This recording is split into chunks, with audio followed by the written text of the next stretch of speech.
Allez plagiat, tu finis ta tasse et on commence le tournage. Tu m'as l'air bien enjoué aujourd'hui. C'est le film qui te met dans cet état? Ouais, j'ai décidé de partager quelque chose qui me faisait plaisir aujourd'hui. Et aussi mon médecin m'a dit que si je continuais de m'énerver sur des mauvais films, j'allais faire un arrêt cardiaque et mourir à 30 ans. C'est une bonne philosophie de la vie. Allez plagiat, on se dépêche. Ok. Ah! Quoi? Ah, je me suis brûlé. Ça fait mal, sa mère. Ah, je crois que je vais mourir.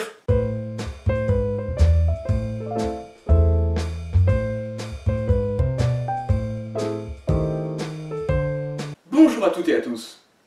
Vous allez bien? Vous m'avez trop manqué. Dites-moi, est-ce que vous aimez la Belgique? La Belgique est un charmant petit pays qui se situe juste ici, mais bon, on va pas s'étendre là-dessus puisque le sujet de cette vidéo, c'est Martin McDonagh. Un cinéaste que je passe mon temps à appeler Donald McDonagh et je sais pas pourquoi. Donc un petit point vite fait sur Martin, il est né en 1970 à Londres. Très vite, il se lance dans le théâtre et il écrit tout un tas de pièces qui gagnent tout un tas de prix. Il devient également le premier auteur depuis Shakespeare à avoir 4 pièces jouées à Londres en même temps. Ce qui est plutôt cool. Sauf que Martin, ça lui suffit pas. Lui, ce qu'il veut, c'est de se lancer dans le cinéma. Et on le comprend parce que le cinéma, c'est vachement mieux que le théâtre. C'est même vachement mieux que tout en fait, le cinéma. C'est même mieux que notre amitié.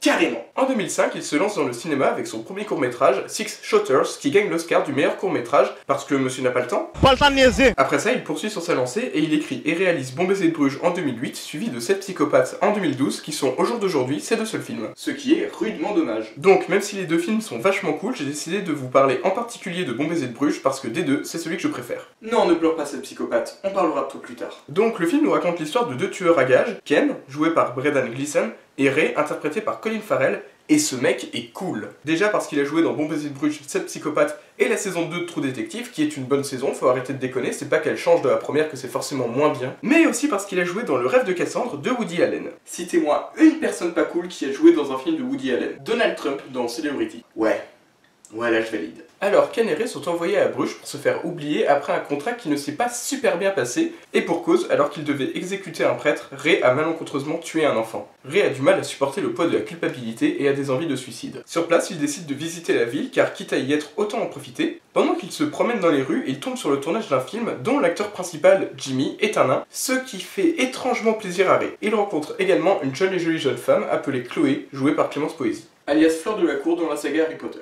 Ils échangent leur numéro et le lendemain, pendant que Ray dîne avec Chloé, Ken reçoit un coup de téléphone de Harry, leur chef, qui lui demande de tuer Ray pour le punir du meurtre de l'enfant. Pour Harry, Ray aurait dû se suicider après avoir tué l'enfant. Harry est interprété par Ralph Fiennes, un acteur plutôt cool puisqu'il a joué dans un paquet de bons films, et notamment dans la saga Harry Potter où il tient le rôle de Lord Voldemort. Attendez, 2 acteurs d'Harry Potter dans le même film? Est-ce une coïncidence? Oui. Donc là, on entre dans la zone spoilers. Du coup, si vous ne voulez pas connaître la fin du film, vous pouvez sauter jusqu'à ce time code. Je vous laisse quelques secondes avec un gif de Donald Trump.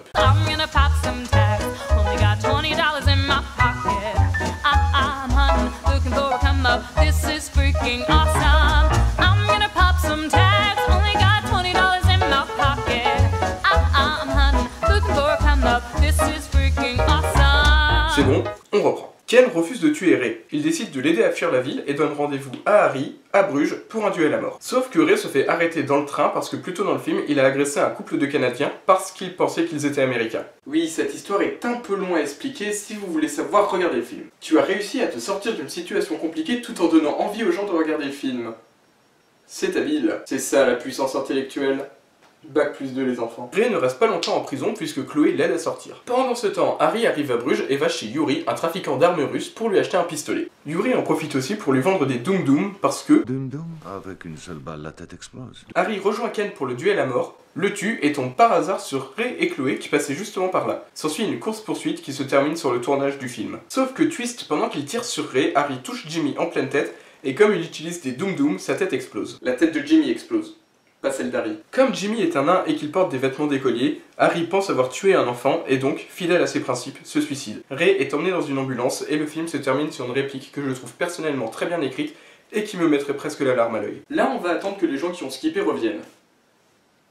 Tout le monde est là? Super. Voilà, c'était Bon baiser de Bruges dans les grandes lignes. Sachez juste que j'ai pas tout résumé pour vous laisser encore des choses à découvrir. Comme par exemple la scène où Ray, Ken et Jimmy sont dans une chambre d'hôtel avec des prostituées et de la drogue, et où ils débattent des thèses de guerre ethnique avancées par le tueur en série néo-nazi Charles Manson. Ça doit être la phrase la plus bizarre que j'ai prononcée sur cette chaîne. Plus sérieusement, Bon baiser de Bruges est l'un de mes films préférés, toutes catégories confondues. Il m'a fait l'effet d'une claque cinématographique comme on en voit rarement, et il s'est imposé comme l'un des films les plus inspirants que j'ai vu de ma vie. Alors pourquoi c'est si bien, me demanderez-vous?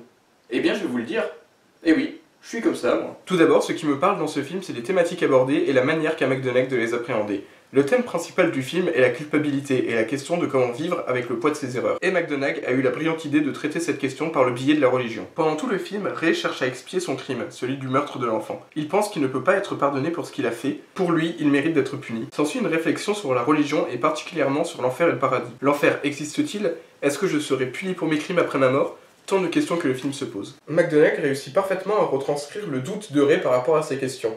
Doute qu'il a l'air de partager lui-même si on en croit cet extrait de 7 psychopathes. You believe in heaven? I'm not sure what I believe. You know, I put a lot of heaven and hell stuff in my stories, but I'm not sure what I believe. Le film n'est pas dogmatique, il ne prend pas le parti des religieux ou des non-croyants. Il montre juste le doute d'un homme rongé par la culpabilité et l'incompréhension. Et ça, c'est beau. Ray erre à Bruges en quête de réponse, et c'est là où le choix de la ville est important. Le film se passe essentiellement à Bruges. Bravo, il y en a qui suivent. Bruges est l'une des dernières villes d'Europe à avoir conservé son style médiéval, ce qui lui donne un aspect unique, à la fois surréaliste et hors du temps. Les personnages ont tout le temps l'air de ne pas être à leur place dans les décors, ce qui montre qu'ils sont privés de repères dans cette ville qu'ils ne connaissent pas, et qui souligne encore plus le fait qu'ils soient totalement perdus, tant physiquement que psychologiquement.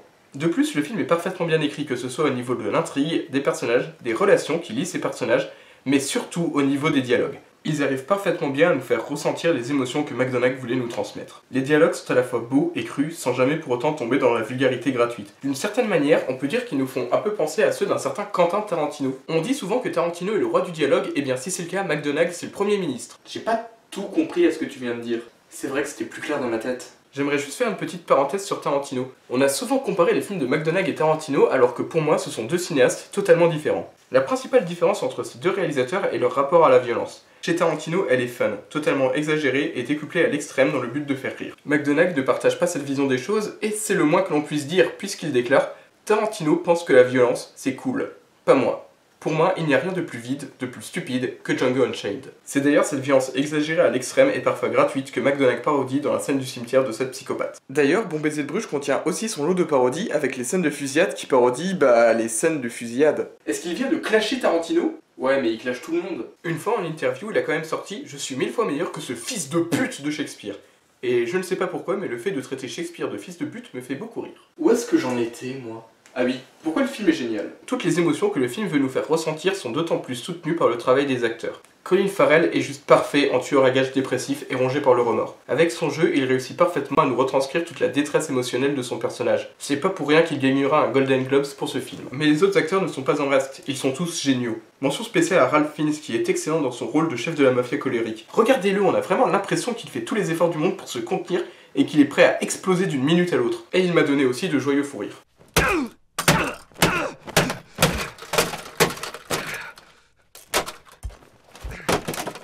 Harry.